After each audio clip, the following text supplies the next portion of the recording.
A very warm welcome to Crosspoint. My name is Jason Musyoka.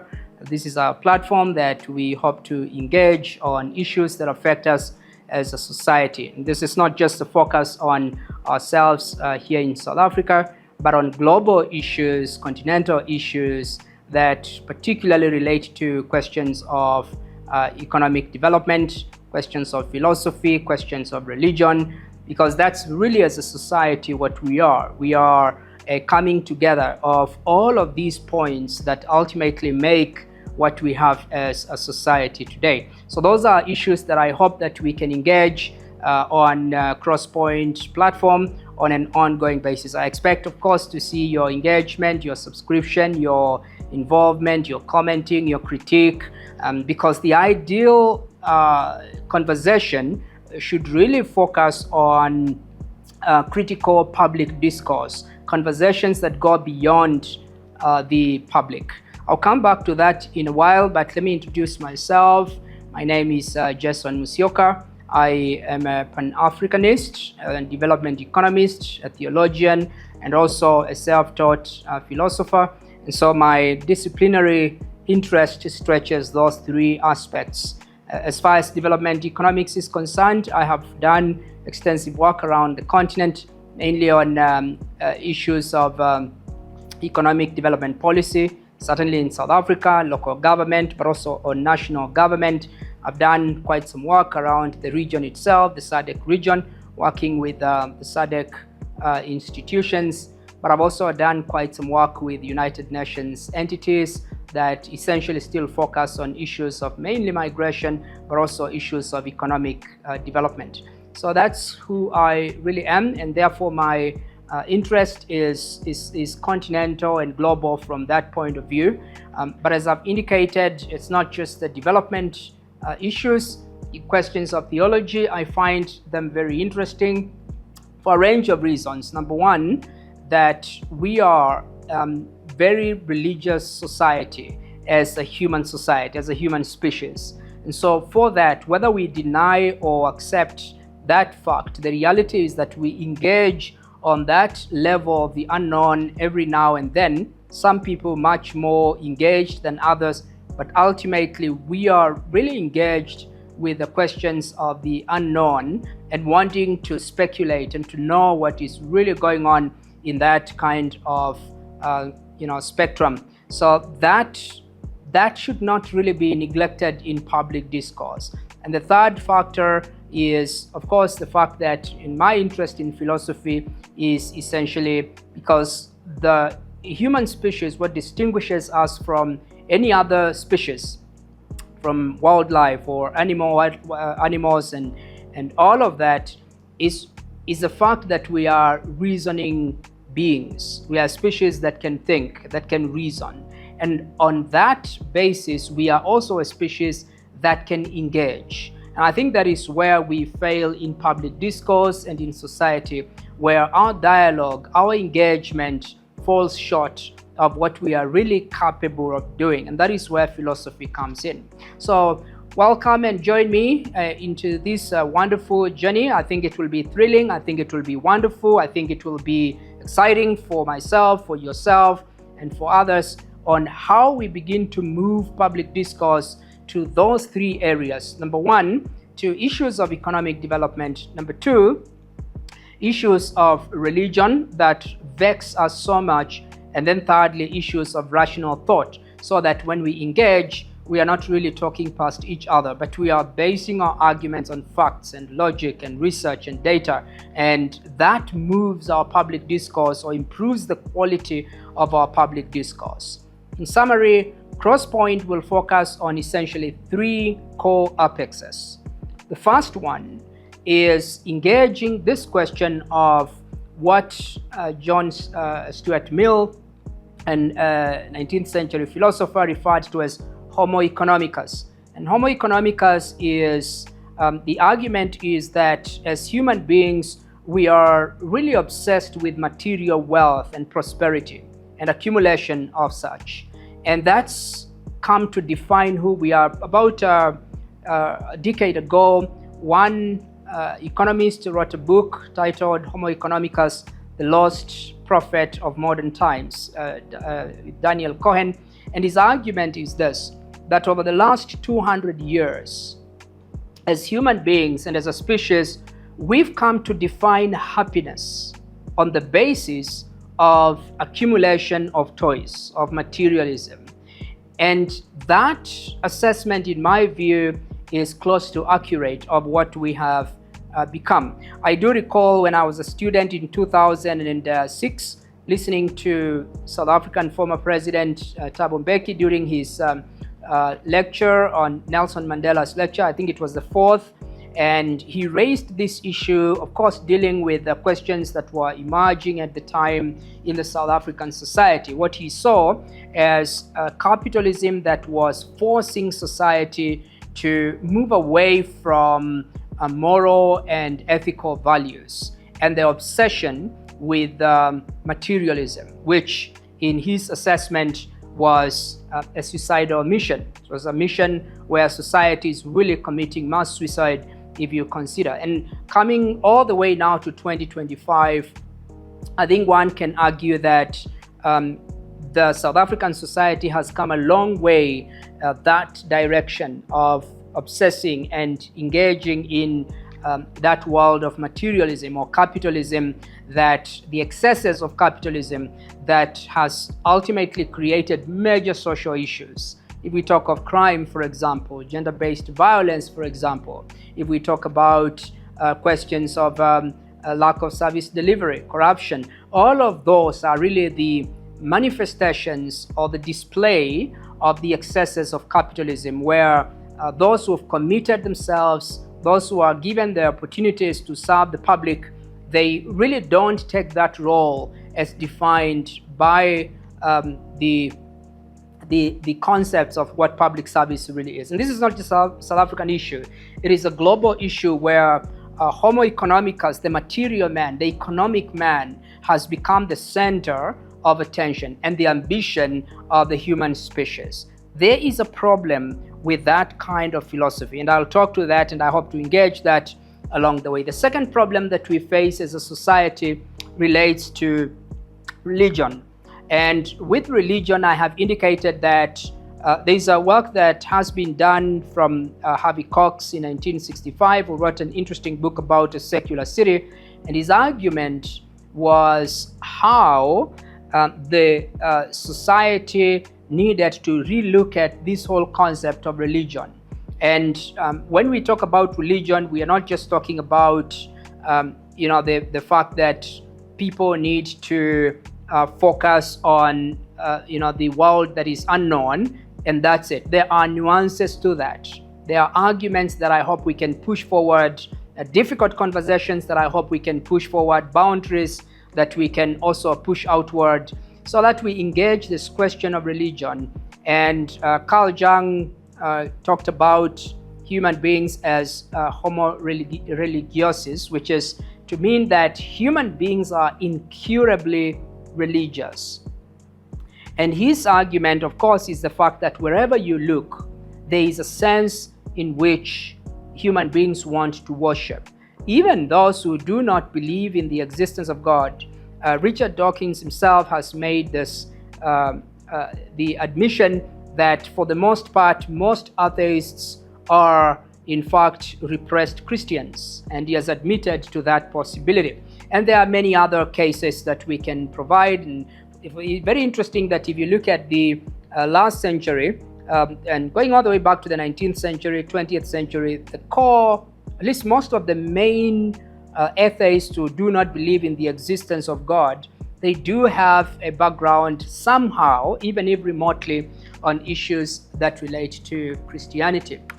Richard Dawkins himself has also, as I've said, admitted that he's a cultural Christian. He enjoys Christmas, he enjoys all of these things, and he thinks that Christianity is a force for good. If you go back a little bit older times to Friedrich Nietzsche, and with him, the German philosopher who is famous for a lot of work, Will to Power, that was used by Hitler and others to push forward their ideologies. Thus Spoke Zarathustra is a book that he also wrote about the death of God. and he's famous for that work and many others. But Nietzsche himself had actually gone to university to study theology. And so he ultimately, of course, became one of the leading atheists of his time, and many others. This is to say that we are at core a religious species. And because of that, we've got to understand and not to neglect that aspect of society, not to make this kind of quality of the human species a hidden quality. Going back to Harvey Cox, I cited his work earlier on, the work that he did in 1965. One of his core arguments was that we, from a religious point of view, we channel that kind of religion to something else. It doesn't have to be bowing before God. That has its place, and I can argue that we'll come back to that along the way. But his key argument is that it can be modified so that you exercise culture, as he would say, or as he would put it in his famous work. And so these are issues, again, the issues of religion that I hope we can engage. They have become also very toxic in modern society. We don't want to talk about religion, and when we do, it is in a very intolerant, antagonistic way.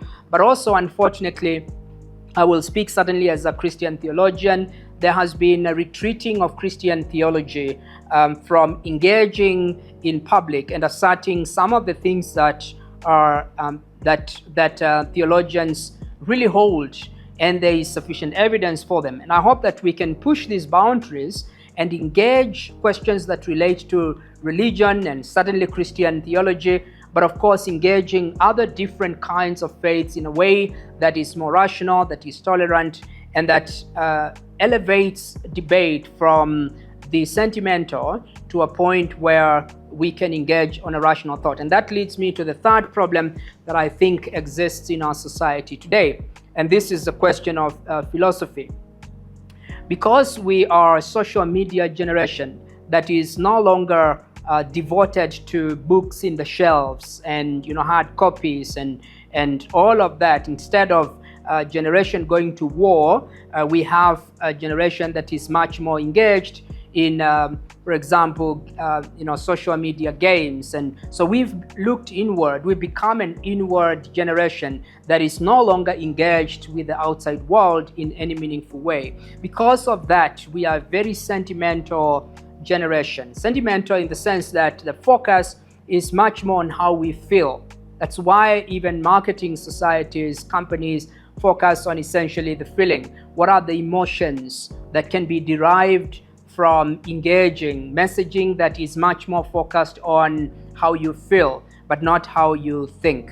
This is a major shift from about the age of enlightenment, which the focus was on rational thought, engaging society using logic and facts. And this is where empirical science and humanities really came to be, where the focus was on, let us not just leap into the dark. Let us engage society with the capacity we've been given, the capacity to engage, the capacity to think, and go all the way back to the classical philosophers who really grappled with rationalizing the world that we live in.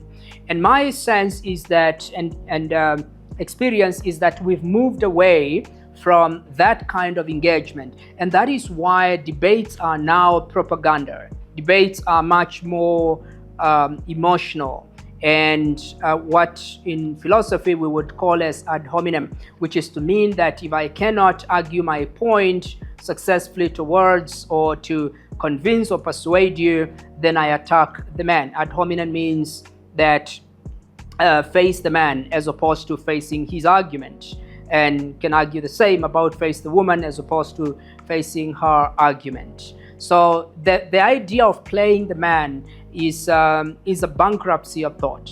It's the fact that we come to a point where we are no longer able to, we don't really believe in the ideas we hold strong enough to convey those ideas to society in ways that persuade them so that they join the bandwagon.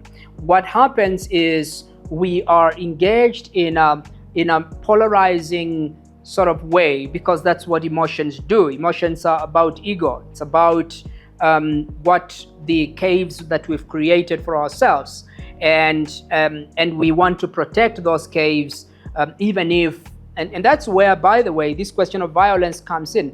Violence is really a failed conversation. It is a fact that if I cannot dominate or I cannot persuade you with a conversation, I need to dominate you with something else. And this is where violence, as I said, comes in. So if we moved our debate to a higher quality, a far better quality, that we can reason out these things, we can disagree and debate on these issues as a species that is unique, that is very different. And if we go back to theology, we are unique creatures. We're not animals. We are not subset of the rest of the creation. We are the most intelligent species, and for that reason we should be able to make use of that quality of our species, the rational quality, the idea that we need to engage in a much more meaningful way. So in summary, as I said, if we look at any public discourse that has to succeed, it has to succeed on the basis of ensuring that there is a rational reasoning or logical reasoning around it. Secondly, it has to do a diagnosis of what is in a way that is more accurate than just speculations. And this is where I said the idea of materialism and the pursuit of materialism as if that is the utopia that human beings exist for, it must be engaged in public discourse. And the third aspect, religion does bring the question of empathy and morality. So to have dialogues in society that are void or where morality and ethics and empathy are absent, it is a failure of discourse. If it fails rational thought, it is also a failed discourse. And if it fails to diagnose the problem based on facts, then it's also a failed discourse. That being said, in society, and I want to bring this home to South Africa and then project that a little bit more broadly to the rest of the world, is that there are discourses that, based on that triune or tripartite criteria that I've set out, they fail miserably, or we have failed in those discourses. And we have to come to a point of realizing where the failure is, what are these discourses, and what can be done to reverse the failures that we have encountered. As a development economist, I think that development economics has become largely a failing discourse. Perhaps not a failed discourse in the sense that it's a foreclosure or foregone discussion, but a failing discourse in the sense that if we look at the statistics and both the theory and the practice of development, there are perhaps much more questions than answers that we are able to offer. If you look at global poverty, if you look at, there's one of the reports that has just come out from UNICEF that demonstrates that child poverty has become an enduring problem, with Southern Africa, Sub-Saharan Africa in particular, hosting 75% of children who are in extreme poverty. And that, in the World Bank definition, would be those who have access to less than $3 a day. 75% of the global child poverty are based in this part of the world. And these are questions that we really have to ask. Then what have we done over the last 70 or almost 80 years that the development discourse has been alive and engaging and emerging? In the late 1980s, there's interesting work that has been done about the death of development. And at the time, there were question marks around whether development was really going to survive. And by that, it's not just development as a practice, but more as a theory. Well, there are new ideas that were really coming out. And I think we might need to revisit. I think this is a deja vu of sorts, a sort of revisiting of that debate of the 1980s, And of course, there were a lot of criticisms that emerged after that, and the questions on whether we have anything to offer to the world beyond what is already known. And I think that is a question that we need to be engaging. There are some countries, I'll talk particularly to South Africa, that in the beginning of the century, of course, it coincided with South Africa's turn to democracy. And during that time, there were real public discourse that was going on between the right and the left, between growth and employment, the difference between economic development and economic growth. And I recall in the early 2000s in South Africa particularly, there was a raging debate, even though growth was soaring at the time, picking up at just over 5% in 2005. But the major discussion was, is this growth translating to employment? And then there came a subset of that debate that was referred to as a jobless growth in South Africa. And the push to ensure that that growth that was occurring, it was not just numbers, but it needed to translate to material change in the conditions, living conditions of South Africans at the time. And that is an example of how the excitement of ideas at the time was there. It was ongoing. And that has been the case also for the most part in the early 2000s, not just in South Africa, but around the world. And if you go back perhaps to the 1980s, then you had the debate around the neoliberalism and neo-Marxism that was emerging in the 1980s, but of course not just emerging, it goes all the way back to the Cold War and the tension between the communists and the capitalists, between Russia and the United States and their respective allies. These were discussions that were going on for the better part of the century, at least the second half of the century, and which culminated into the fall or collapse of the Berlin Wall. And that was seen as a victory of neoliberal tradition, the idea that markets need to be given opportunities to guide development. That debate has simmered. We don't hear very much of the tough debate between the right and the left. And one could argue that there is a sense of lost momentum in terms of these kinds of ideas that were otherwise useful. I think they had weaknesses on both sides, but they've also lost their sense of urgency in the world today as far as development is concerned. Fast forward to 2008 and you have the global crisis.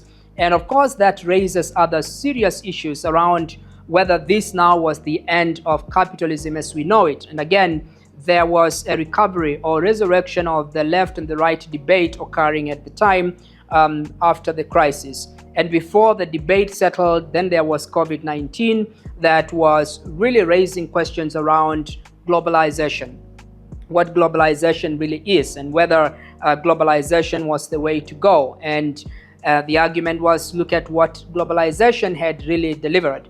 But my sense is that capitalism managed to navigate that crisis. There's a lot of literature that is done on how capitalism survives crisis and how it thrives in crisis. And those crisis points, they are crises of capitalism, yes, but they are also moments of reinvention of capitalism as we know it. And so COVID-19 was and is considered as one of those crisis moments for capitalism, which if you really look at ultimately what happened in 2008, you had banks that were bailed out, of course, who are the symbols of capitalism. COVID-19, it was very interesting that the rush to try and contain COVID-19, initially at least, it was because of the devastating losses of the airline industry, which is also a symbol of globalization and capitalism. So there was a lot of these kinds of the rush to save capitalism from its failure and from its death. Of course, coming back from there, we have Trump and America First philosophy and tradition, which, by the way, is just a subset of the global shift towards a much more nationalistic tradition, which, as we know, it goes all the way back to the last century. And Suffice to say that the nationalisms, plural, the idea of national enclaves and the nation state guarding its borders is really responsible for both the two wars, First World War and the Second World War, and also responsible for the Cold War. The idea of trying to generate much more focus on identity of the nation state itself. Fast forward, and I think looking at now what is going on, and this is important, it is for us to realize and to ask ourselves, where really are we in terms of these global discourses? Where are we as far as global development is concerned? Where are we as far as these kinds of nationalisms are concerned as a human species and as a human society? And because America First tradition is really a display of what we saw going on with what was going on in France with Marine Le Pen, the Brexit, of course, with the right, conservative right, pushing their agenda. And then you have a lot other countries also, if you survey, and you will see a lot of countries that moved to the right. I think coming back to South Africa, there is a sense in which there was a fragmentation of discourse, and this is in the late 2010s, and early into the late 2010s, and you begin to see that fragmentation of discourse. Part of it is attributable to the lack of momentum, a sort of a tired conversation or dialogue in the country, I would argue. But then again, you fast forward and you begin to see that fragmentation ultimately created two major enclaves or camps. You have the shift to the far right and then the shift to the far left. And we've come to a point where questions of xenophobia, questions of racism in South Africa, and questions of crime, and all of these which have now taken much sort of the far right and the far left pathways. And because of that, we cannot agree what is the most productive way of engaging these kinds of issues. How do we engage the question of racism? How do we engage the question of xenophobia? How do we engage other social evils, including gender-based violence? And these are issues that are emerging because the world has really shifted into those two polar camps, if you like, on the far left and the far right. And because of that, the polarization of debate is not just a national issue in South Africa, it is a global issue. And we have therefore failed to recover the sufficient ways in which, or meaningful ways in which, discourse can mean something to us as a society, can guide us towards a society that we really want to live in. So ultimately, we live in two different worlds, either far left or far right, and almost nothing in the middle. And that's where we are in my assessment in 2025. In summary, I did say that in South Africa, there are some few failed discourses. The one failed discourse is the overarching idea of what is development and what are we really doing about it, which is why we have failed in terms of basic services delivery. And with services, you're talking of electricity and water and just those roads, health services. And there are major challenges that are going on in South Africa in those kinds of sectors, which are really basic. And therefore, we should not really be engaging these issues because in our understanding and in the very philosophy of the nation state, basic services are just that. They are basic. They should be addressed without too much of effort. So the development discourse in South Africa, I would argue that it is a failing discourse from that point of view. And then secondly, we have minor discourses under development. Let me take a step back. So when we talk about development, I'll talk about development with a capital D. That is the big development agenda, the vision. Where is the country going? Where do we see ourselves in South Africa in the next 20 years?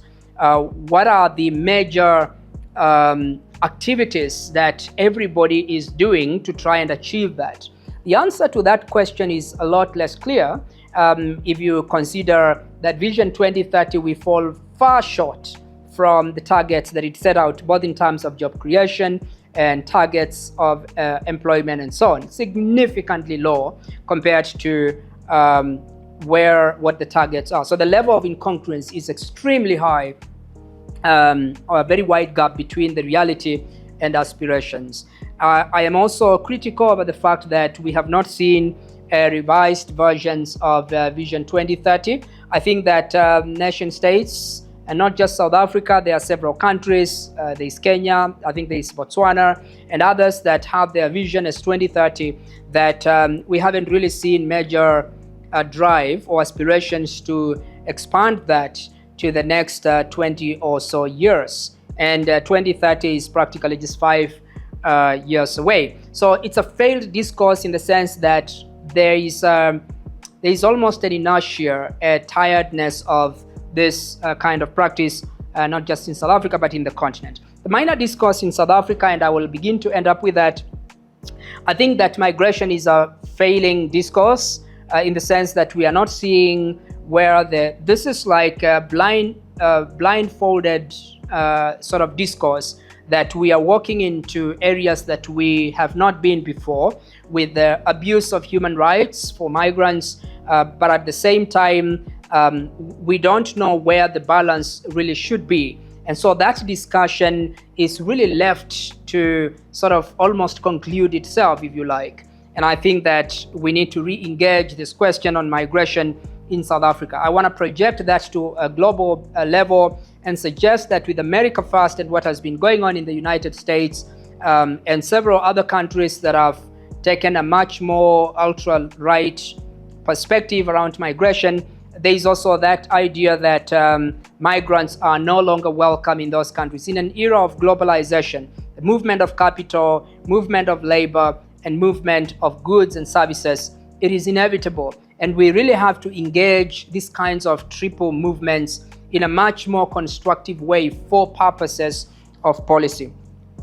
And then the issue of in South Africa, I think the nationalisms, plural, they take the form of xenophobia and racism, and on a minor scale, the question of ethnicity. So you have ethnic groups who have some subtle ways of othering the other individual. So with several other countries, I think in countries like Kenya, for example, there will be questions of tribalism, and others take a much more stronger form of racism outside of the continent, of course. So nationalisms and how we deal with this question of diversity is another major challenge that we must confront.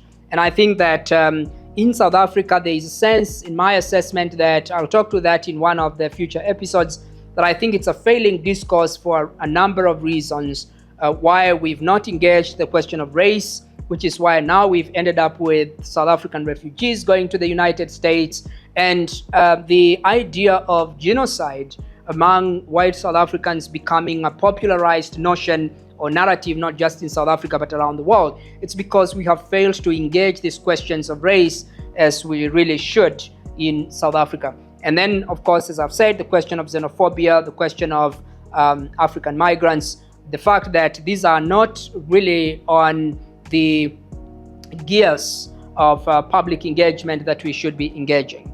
So all this to say that there are major challenges that we face as a society, but there has to be a form of criteria that we accept that we need to engage public discourse on a minimum that focuses on homo economicus, the fact that we want to achieve material prosperity for populations. Secondly, the fact that we really have to focus on the question of rational thought, so that we are not just engaging on emotional level, but we are really engaging on meaningful, intelligent level. And the third aspect, or criteria that public discourse must meet moving forward, in my assessment, is the fact that we have to inject morality and ethics in our public discourse.